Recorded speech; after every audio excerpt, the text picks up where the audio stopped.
The forest was unusually silent that afternoon, the kind of silence that doesn't feel peaceful but heavy, as if the wind itself is holding its breath. Single father Daniel Walker didn't think much of it at first as he walked the familiar trail with his 6-year-old daughter, Lily, skipping ahead of him, her red sweater glowing like a spark against the autumn leaves. But everything changed the moment Lily suddenly stopped, her tiny voice trembling as she pointed toward the base of an old oak tree.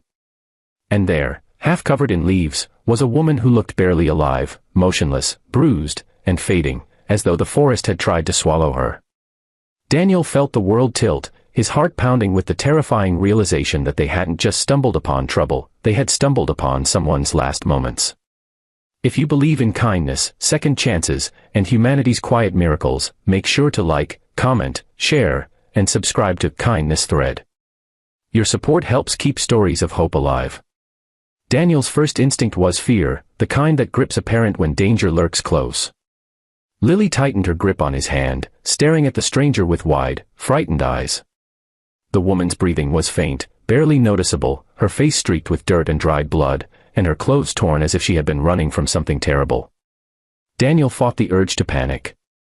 As a single father who had already endured the heartbreak of losing his wife years earlier, he knew what it meant to stand at the edge of helplessness.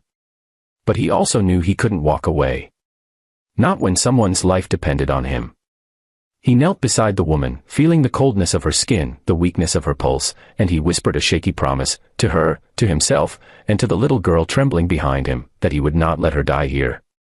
The forest suddenly felt enormous, like every second lost could push her closer to the end.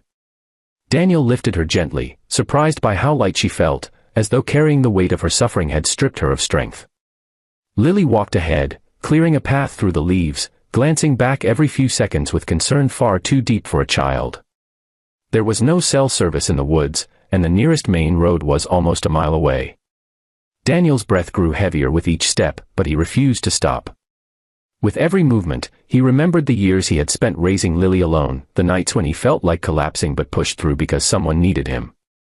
Today was no different, someone still needed him.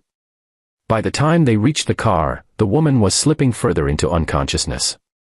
Daniel wrapped her in his jacket, turned the heater up, and drove faster than he ever had. At the hospital, nurses rushed her away, and the moment the doors closed, the weight of what just happened finally crashed over him. Lily climbed into his lap, her small hands cupping his cheeks, and whispered that she wasn't scared anymore, that she was proud of him. Daniel didn't know why those words made his eyes burn, but they did. Maybe because for the first time in a long time, he felt like he had done something that truly mattered. Hours later, a doctor approached them with an expression that held both relief and disbelief. The woman, whose name they would learn was Elena, had survived, but only barely. She had been missing for 2 days after an accident in the woods, injured and unable to move, exposed to the cold, waiting for help that never came, until a dad and his little girl appeared at the right moment. The doctor said if another hour had passed, she might not have made it. Daniel sat there stunned, realizing that their simple walk in the woods had rewritten the ending of someone else's story. Over the next few days, Daniel and Lily visited Elena often, bringing flowers Lily picked from their backyard or drawings she scribbled with crayons.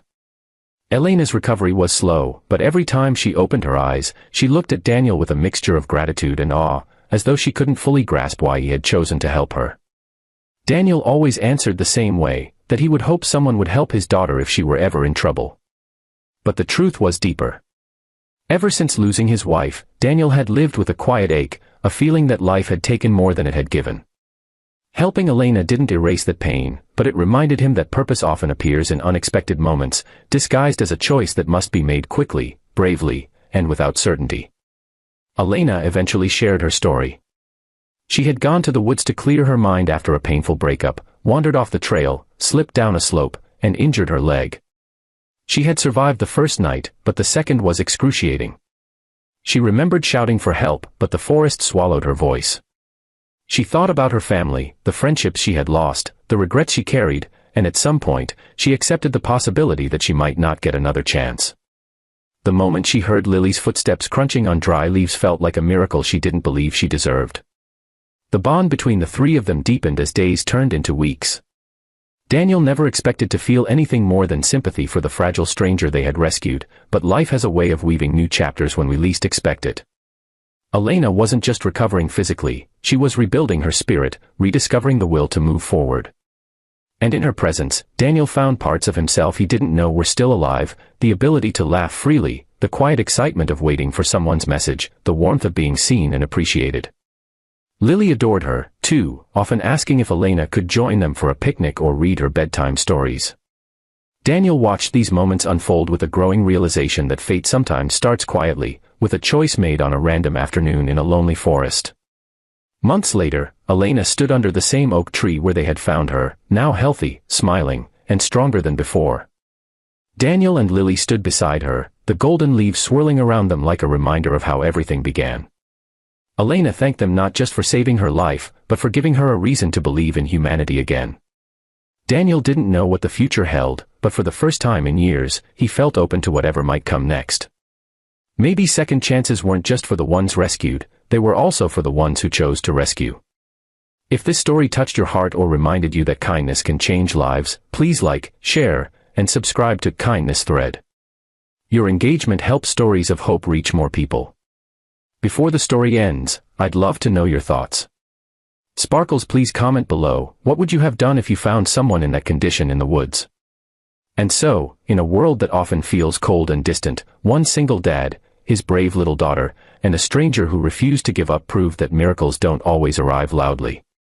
Sometimes, they appear quietly, in the form of compassion, courage, and the decision to save a life when no one else is watching.